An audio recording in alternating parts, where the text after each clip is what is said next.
হঠাৎ করে আমি দেখলাম যে এরকম আমার কাছে একটা ফোন আসে। ফোন আসার পরে মানে আননোন নাম্বার তো অনেকবার ফোন আসছে। আসার পরে দেখছি যে আসলে খুব মানে অন্যরকম ভাষাতে, মানে আছে না একটা মানুষ ফোন ধরেই তো আগে কথা। সব টাকা দিয়ে বুবলিকে ডিভোর্স, বীরকে নিয়ে সাকিব খানের মুখে যা শোনা গেল, চুপসে গেল পুরো দেশ। বন্ধুরা, আজকের ভিডিওটা শুরু করছি এমন একটি খবর দিয়ে যেটা শুনে আপনারা নিজেরাই বিশ্বাস করতে পারবেন না। এই মাত্র সব আইনি প্রক্রিয়া শেষ, কোটি টাকার লেনদেন, আর তারপর হলো একটি ডিভোর্স। হ্যাঁ বন্ধুরা, বুবলি ও সাকিবের সব শেষ, কিন্তু সবচেয়ে ভয়ঙ্কর বিষয়টাই আসছে এখনো। সন্তান বীরকে নিয়ে সাকিব খানের মুখ থেকে বের হওয়া একটি কথা শুনে উপস্থিত সবাই একদম চুপ। আর কি হয়েছে, লেটস হ্যাভ আ লুক। ওনার আসলে সমস্যা আছে, ওনার চিকিৎসা করা দরকার।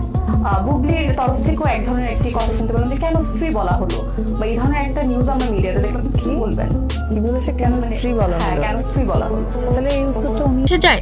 শেষ পর্যন্ত না দেখলে আসল কথাটি মিস করবেন। আজ সকাল থেকে সোশ্যাল মিডিয়ায় যেন আগুন। ফেসবুক, ইউটিউব, হোয়াটসঅ্যাপ গ্রুপ, সব জায়গায় একটাই লাইন, সাকিব খান ডিভোর্স দিয়েছে। প্রথমে সবাই ভেবেছিল এটা আরেকটা গুজব, কিন্তু হঠাৎ করেই ঘনিষ্ঠ আইনি সূত্র থেকে বেরিয়ে আসে ভয়ঙ্কর তথ্য। ডিভোর্স পেপার, সাইন, দেনমোহর ও অর্থ পরিশোধ বিষয়টি রাখা হয়েছিল একদম গোপন, কিন্তু সত্য বেশি দিন চাপা থাকে না। প্রশ্ন একটাই, হঠাৎ কেন এমন চরম সিদ্ধান্ত? ঘনিষ্ঠ সূত্র বলছে দীর্ঘদিন ধরে দূরত্ব, বিশ্বাসের জায়গাটা ফাটল, পারিবারিক বনাম ব্যক্তিগত সিদ্ধান্ত, আর সব ভালো জানেন, আমার তো জানা যায় না। কখনো কি কথা হয় নাই, দেখা হয়নি বুবলির সাথে?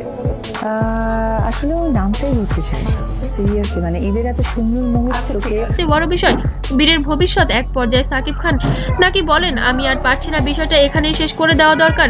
এই কথার পরই শুরু হয় আইনি প্রস্তুতি। পুরো ঘটনায় বুবলি ছিলেন একদম নিশ্চুপ, কোনো লাইভ নেই, কোনো স্ট্যাটাস নেই, কোনো ব্যাখ্যা নেই। কিন্তু ঘনিষ্ঠ একজনের ভাষায় তিনি বারবার শুধু একটা কথাই বলেছিলেন, আমার বীর আমার বাচ্চাটার কি করবে। এই একটা লাইনেই বোঝা যায় পরিস্থিতি কতটা ভয়াবহ। বীরকে নিয়ে সাকিবের বিস্ফোরক কথা। এবার আসি সবচেয়ে ভয়ঙ্কর অংশে, ডিভোর্সের পরে একটি ঘনিষ্ঠ বৈঠক। বীরকে নিয়ে সাকিব খান যা বলেন, বীর কথা বলে আপনাকে আগে জিজ্ঞেস করবে ভাইয়া যে কি হয়েছে বা কি ব্যাপার, কিন্তু ফোন করেই আপনাকে হচ্ছে যে খুব ডিফারেন্ট ওয়েতে আপনাকে নানান ধরনের কথা বলছে। Male or female? Female definitely, এবং সেটা কে ছিলেন এটা আসলে সবাই জানে, এটা পরবর্তীতে এসেছে। আমার নাম বহন করবে, ওর ভবিষ্যৎ নিয়ে কোনো আপোষ হবে না। এই কথা শোনার পর পুরো রুম যেন নিস্তব্ধ। তিনি আরো বলেন, ওর পড়াশোনা, জীবন, নিরাপত্তা আর সব দায়িত্ব এখন আমার। এই বক্তব্য কেউ কিছু বলার সাহস পায়নি। এখন খবর ছড়ানোর পর আশ্চর্যজনকভাবে সবিজে নিরাপত্তা, কেউ পোস্ট দিচ্ছে না, কেউ মন্তব্য করছে না। একজন সিনিয়র তারকা মন্তব্য করেছেন, এটা গসিপ না, এটা একটা শিশুর ভবিষ্যৎ। এই এক কথার পর সব মুখ বন্ধ হয়ে গিয়েছে। ভক্তরা দুই ভাগে বিভক্ত হয়ে গিয়েছেন। একদল বলছেন সাকিব খান সঠিক সিদ্ধান্ত নিয়েছেন বাবা হিসেবে, আরেক দল বলছে এভাবে সব শেষ করা ঠিক হয়নি। কমেন্ট সেকশনে এখন রীতিমতো যুদ্ধক্ষেত্র। সবচেয়ে বড় প্রশ্ন হলো, সব শেষ নাকি নতুন করে কোনো ঝড় আসছে? এটা কি একদম শেষ, নাকি সামনে বড় কোনো বিস্ফোরণ? ঘনিষ্ঠ সূত্র বলছে আইনিভাবে সিদ্ধান্ত চূড়ান্ত, কিন্তু আবেগের গল্প এখানেই শেষ নয়। বন্ধুরা, আজ সাকিব খান শুধু সুপারস্টার নন, তিনি একজন বাবা। আর এই পুরো ঘটনার সবচেয়ে নীরব নাম